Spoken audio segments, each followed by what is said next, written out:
Thank you. Oh, this is wild. Thank you. I've been good to see you. Thank you. I feel like I know about half the people in the room. This is wild. What are you doing? Justin Wells. Thank you, guys. Okay. Can I just say, Peter Navarro is back.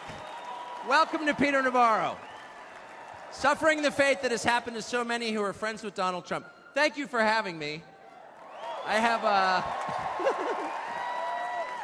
have been to many conventions. I have never been to a more fun convention or a convention with better vibes. They literally let Navarro out of prison. First of all, thank you.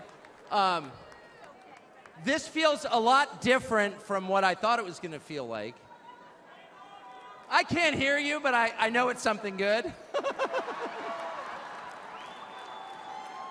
So I watched the video of what happened in Butler, Pennsylvania about 50 times. I think I was one of about 8 billion people around the world who watched it. And the more I watched it, the more it struck me that everything was different after that moment. Everything. This convention is different. The nation is different. The world is different. Donald Trump is different. When he stood up after being shot in the face, bloodied, and put his hand up, I thought at that moment, that was a transformation. This was no longer a man. Well, I think it was divine intervention. But the effect that it had on Donald Trump, he was no longer just a political party's nominee or a former president or a future president. This was the leader of a nation. And I think there's a difference. I've spent most of my life in Washington where the president is at the top of the pyramid, everyone wants to be the president. But if you think about it, the presidency comes with great power, obviously. But if you think about it, that is a title that is bestowed by a process of some sort that can be subverted. And in the end, it does not confer by itself, as no title does, legitimacy. Just because you call yourself the president doesn't mean that much inherently. I can call my dog the CEO of Hewlett-Packard. It doesn't mean she is. It's true. And you hate to say it, but it is also true, as a fact, that you could take, a mannequin, a dead person, and make him president. No, you could. You could. I'm just saying theoretically possible. With enough cheating, that could happen. But being a leader is very different. It's not a title. It's organic. You can't name someone a leader. A leader is the bravest man. That's who the leader is. That is true in all human organizations. This is a law of nature. And in that moment, Donald Trump, months before the presidential election, became the leader of this nation. That was the most obvious to me. And I have to say, I think it changed him. He reached out to Trump within hours of it that night. And what he said to me that night, having just been shot in the face, he said not a single word about himself. He said only how amazed he was and how proud he was of the crowd, which didn't run. And I thought two things. The first thing I thought was, well, of course they didn't run. His courage gave them heart. A leader's courage gives courage to his people. And the second thing I thought was, this is the selfish guy I've been hearing about for 9 years, really? Not a word about himself? About his people, period. And the second thing I noticed, which I don't think anyone has remarked upon in public, but I'm just going to since I don't have a script, like why not, is that he turned down the most obvious opportunity in politics to inflame the nation after being shot. To inflame the nation, which is an opportunity that almost every other politician I've ever met, and certainly his opponents, would have taken instantly.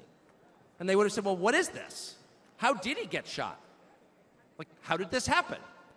And those are real questions that we have to get to the bottom of. But in the moments, the days, the week after the shooting, he did not say that. He did his best to bring the country together, and I thought, this is the divisive figure, this is the irresponsible person. No. This is the most responsible, unifying behavior of a leader I think I've ever seen. So the question is, where is he leading us?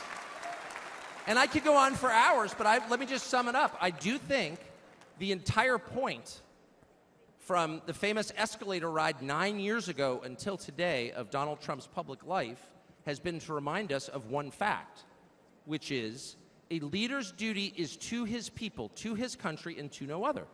That's the point. That's the only point. And another word for this is democracy.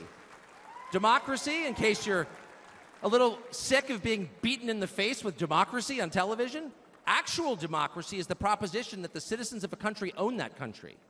They're not renters, they're not serfs, they're not slaves, they are the owners of the country.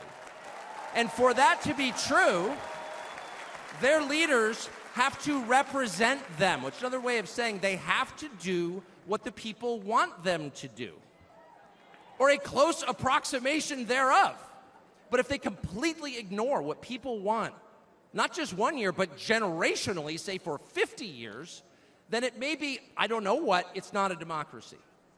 And so I think the entire Trump project, paradoxically, is attacked as an enemy of democracy, is to return democracy to the United States. Hey, let's pay attention to what people actually want. And the lack of interest in that question in Washington is something that ultimately drove me out of the city after 35 years. Lawmakers stepping over the prostrate bodies of their fellow citizens ODing on drugs to go cast votes to send money to some foreign country. Yeah, actually, we've lost more Americans from drugs in the past 4 years than we lost in World War II. Yeah, our bloodiest war. More than we lost in World War II. Does anybody care? It is pathetic. It is pathetic. And do you hear a single word from Washington about doing anything about it? We know where the drugs are coming from. We know the supply routes. The U.S. military spent billions bombing the Ho Chi Minh Trail. You don't see our commander-in-chief suggesting that we use our military to protect our country or the lives of its citizens. No. That's for Ukraine. And it's too much, actually. It's too insulting. It's too insulting. It's a middle finger in the face of every American. It's a very clear statement, which is unmistakable. And that is, we don't care about you. And Donald Trump, whatever you say about him, and I think he's a wonderful person. I know him well. By the way, the funniest person I've ever met in my life, actually. You can't be funny without perspective or without empathy, which is true. But everything else about Trump aside, he actually cares because he's interested in the people who live here because that's his job. A father's job, his duty is to his family. An officer's duty is to his men. A president's duty is to his citizens. And he seems to be the only one who thinks that. And in his choice for vice president, J.D. Vance, he's made that really clear. J.D. Vance, I'll say this about him, is a thoroughly decent man, and I'll just admit it, a friend of mine, one of the very few politicians in Washington who actually is very close to his own wife, which is wonderful to see. And she's wonderful, actually. But J.D. Vance has views that are closer to Trump's voters than anyone else in Washington in office. Therefore, he is the vice president. That's called democracy. So I will stop on just one point, and that is what's happened over the past month since the debate, and particularly on Saturday in Butler.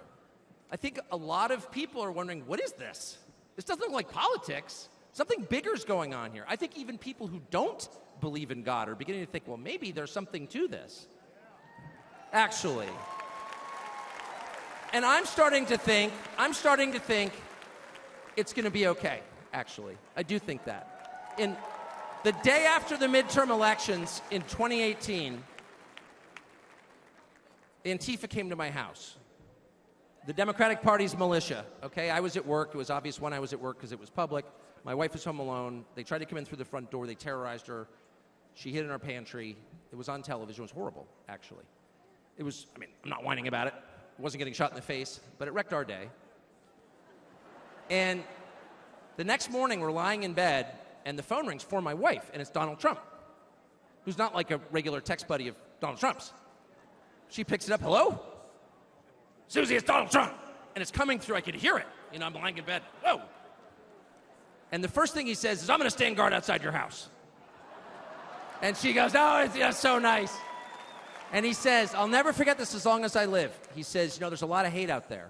And she said, you know, there is, Mr. President. And then he says, but there's a lot of love. There's a lot of love. And we are seeing that love. I don't think it's human love. And I'll just stop with this. I'm not always convinced that I'm on the right side. I've been on the wrong side many times. You'll never hear me say, I'm on God's side, or God's with me, or even I'm with God. I want to be. Not sure I am. But I will say this unequivocally and conclusively. God is among us right now. And I think that's enough. God bless you.